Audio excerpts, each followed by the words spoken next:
2009లో వంశీ అప్పటి రాజకీయ ప్రస్థానంలో ఉన్నప్పుడు నేను ఎందుకు పోటీ చేయలేదంటే నాకు హక్కు లేదు అనుకున్నాను. ఒక విద్యార్థి ఒక ఎగ్జామ్ రాయాలి అంటే డిగ్రీ చదవాలి. కరెక్టే, నేను నటుడినే, 10 మంది మెచ్చారు. అది సరిపోదు రాజకీయాలకి. నువ్వు పబ్లిక్ పాలసీ అవగాహన చేసుకోవాలి. ఆకలితో మట్టమట్లాడే కడుపాకలు ఉన్న పేదవాడి గుండె అర్థం కావాలి నీకు. ఒక ఆడబిడ్డను కోల్పోయిన తండ్రి వేదన తెలియాలి. మగ్గం నేసి వెన్నెముక విరిగిపోయిన చేనేత కార్మికుడు బాధ తెలియాలి. సముద్రం సంపద అని చెప్పి లోతుల్లోకి సముద్రంలో తీర ప్రాంతాల్లోకి లోపలికి వెళ్ళి మత్స్యకారుడి కష్టం తెలియాలి. ఒక విద్యార్థి తాలూకు కష్టం తెలియాలి. ఒక పోలీస్ కానిస్టేబుల్ ఆ కాకి చొక్కా తడిచిపోయి ఉప్పు చారలు పట్టుకుంటే దాని తాలూకు స్వేదం తాలూకు కష్టం తెలియాలి. కండలు కరిగించి ఒక కార్మికుడి కష్టం తెలియాలి. ఓటమి తెలియాలి. రాజకీయ నాయకుడికి ఓటమి తెలియాలి. ముందస్తుగా ఏంటి ఓటమి తెలియాలి. నువ్వు వెళ్ళాలి. అందుకు దశాబ్దం నాకు నేను విధించుకున్న నాకు ట్రైనింగ్ గ్రౌండ్. ఓడిపోతే నేనేం బాధపడలా. గాజువాకలో ఓడిపోతే అస్సలు బాధ లేదు నాకు.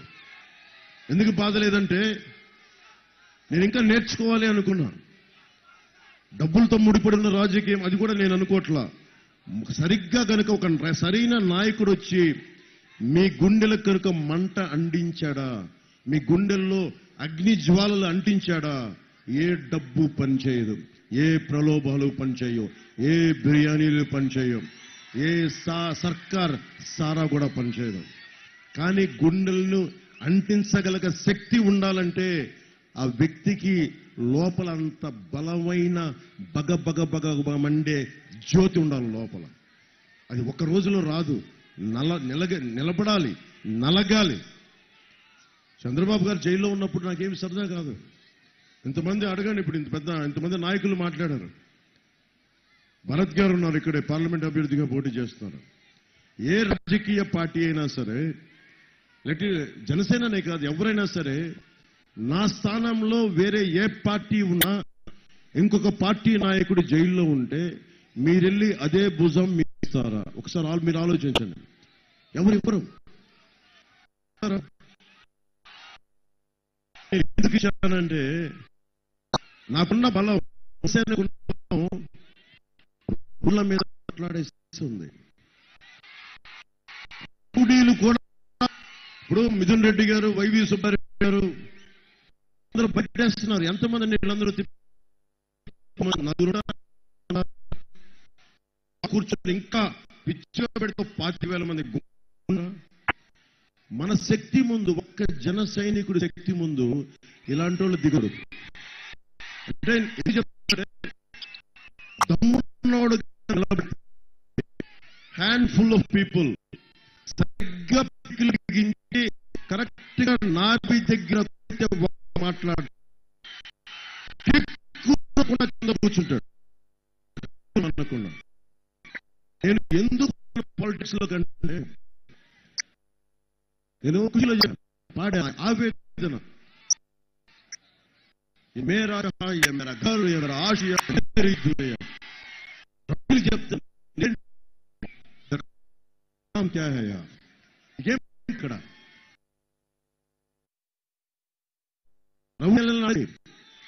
పెరగండి, ఇది మా నేల, ఇది నా నేల, ఇది నాకు హక్కు ఉంది. అందరూ మేడ పైన మిద్దెల పైన అందరూ కూర్చొని జీవితాలు కావచ్చు, ముస్లిం సమాజం కావచ్చు, ఎవరైనా కావచ్చు. కానీ మీకు గనుక ధైర్యం లేకపోతే, మీ హక్కుల్ని గనుక ప్రతిష్ఠించుకోకపోతే మీకు ఎవ్వరు పనిచేయరు. అంబేద్కర్ గారిని మీకు ఎన్ని విగ్రహాలు మాలలేసినా, ఆయన ఎన్ని విగ్రహాలు పెట్టుకున్నా, బేసిక్ ప్రాథమిక హక్కు, బేసిక్ ఫండమెంటల్ రైట్స్, మాట్లాడే స్వేచ్ఛ, నిరసన తెలిపే స్వేచ్ఛ, నాకు ఈ వ్యక్తి ఇష్టం ఉంది, ఇది ఇష్టం లేదని చెప్పే హక్కు మీకు ఎవరు ఇవ్వరు. మీరే తెచ్చుకోవాలి. మీ ప్రాథమిక హక్కుల్ని don't take them for granted. మీకు ప్రాథమిక హక్కుల్ని సహజంగా వచ్చాయని మీరు అనుకోకండి. మీరు పోరాటం చెయ్యాలి. ప్రతి హక్కు, మనకి రాజ్యాంగపరంగా ఇచ్చిన ప్రతి హక్కుని మీరు పోరాటం చేయకపోతే ఎవడు మీ దగ్గర నుంచి లాగేసుకుంటాడు. ఈ రోజున ఒకడొచ్చి నిరసన తెలిపితే ఏ మూలకెళ్ళినా, ఎక్కడికెళ్ళినా హక్కులు చంపేశారు మనల్ని. ఆఫ్టర్ ఆల్ ఎంత ఒక ఎమ్మెల్యే ఎంత, ఈ వైసీపీ ఎమ్మెల్యే ఎంత, ఏ స్థాయి వ్యక్తులు? వాళ్ళందరూ మనకంటే ఎక్కువ వ్యక్తులా? నేనే ఉన్నా ఈ రోజున ఇక్కడ కూర్చొని వారాహి మీద నిలబడంటే నేను మీకంటే ఎక్కువ కాదు. మీకు కనిపించడానికి నేను ఎత్తులో ఉన్నా, బాధ్యత తీసుకున్నాను. మనందరం సమదూరంలో ఉన్నాం. పొద్దునే చెప్పాను, పాలకొండలో సూర్యుడి నుంచి సూర్యుడికి 24 గంటల దూరం. మనిషి నుంచి మనిషికి, మనిషి నుంచి మనిషికి, మనిషి నుంచి మనిషికి 2 గుండెల దూరం. గ్రామం నుంచి సంగ్రామానికి ఎన్ని తుపాకుల దూరం.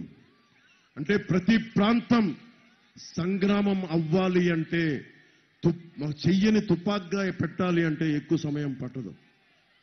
మీరు 2014 సమయంలో గుర్తు చేసుకుంటే, దేశ రాష్ట్ర విభజన సమయంలో బొత్స సత్యనారాయణ గారు ఇంట్లో నుంచి బయటికి రాలా, ప్రజలంతా తిరగబడ్డారు. మొన్నటికి మొన్న వైజాగ్లో నేను కూర్చొని ఇక్కడ నేను కార్యక్రమం చేస్తున్నానంటే నన్ను అందరి చేత ఆబ్జయించారు.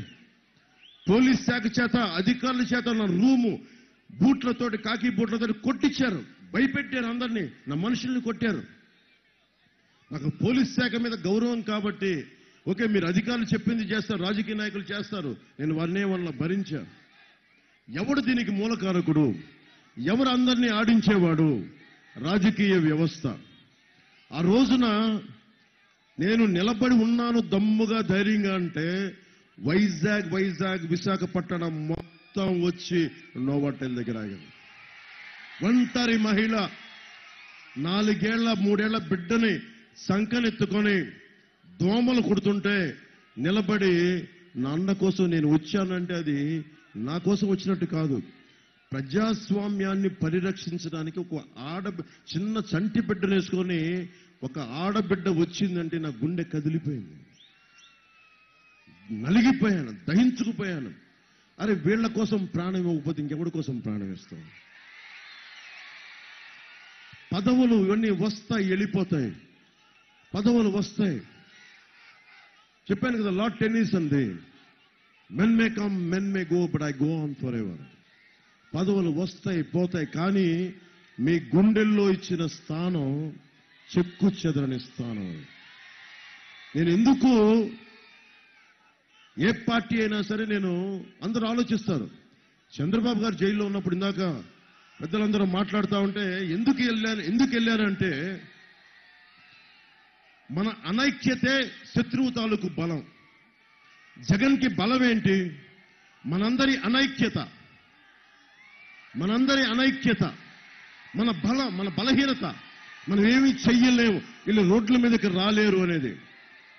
రౌడీలు ఎప్పుడు, మొన్న నేను బోట్లు దగ్ధమైపోయినప్పుడు ఒక్కొక్క బోట్గా మనకి ఓనర్కి నేను 50,000 రూపాయలు ఇచ్చాను. ఎందుకు స్పందించానంటే అది వాళ్ళ జీవితాలని పైకి పెట్టేస్తుందని కాదు. తెలుగుదేశం నాయకులు కూడా ఇచ్చారు ఆ రోజున, మనం ఇచ్చిన తర్వాత. కానీ నేను ఎందుకు ఇచ్చానంటే, కష్టం నీకు వచ్చినప్పుడు స్పందించే మనస్సు ఈ సమాజంలో ఇంకా బతికే ఉంది అని చెప్పడానికి.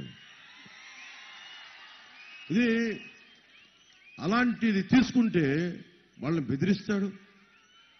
పాపం వాళ్ళు చెప్తా ఉన్నారు, ఆడపడుచులు ఆ రోజున, అన్న మమ్మల్ని రాత్రుల పూట యువకులు చెప్తా ఉన్నారు, మత్స్యకారు యువత చెప్తా ఉన్నారు, మమ్మల్ని భయపెడతా ఉన్నారు గుండాలు.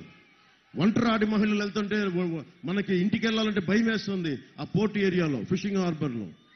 నేను వాళ్ళకి ఒకటే చెప్పాను, మన ప్రభుత్వం రాగానే మీకు లా అండ్ ఆర్డర్ ఎంత బలంగా ఉంటుందంటే, ఎవడన్నా సరే కన్నెత్తి చూసి ఒంటరి ఆడబిడ్డల్ని కానీ మహిళల్ని కానీ భయపెట్టాడు, ఇబ్బంది పెట్టాడు అంటే మీకు చూపిస్తాను ఆ రోజున. ఎందుకంటే నేను చాలా తెగించి వచ్చాను పాలిటిక్స్కి. మీరు ఊహించుకోండి, నేనేదో నటుడిని కాదు, నటన తీసుకోవాల్సి వచ్చింది నేను బతకడానికి. లేదంటే నేను ఒక సాయుధ పోరాట యోధుడిని వెళ్ళిపోయేవాడిని. కానీ నాకేమనిపించిందంటే, ఐ లవ్ యూ టు.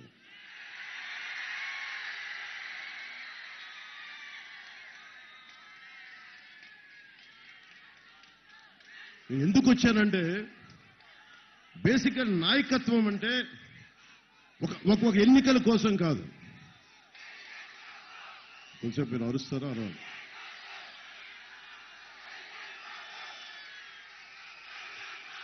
మీరు స్లోగన్స్ ఇచ్చారనుకోండి, మీ స్లోగన్స్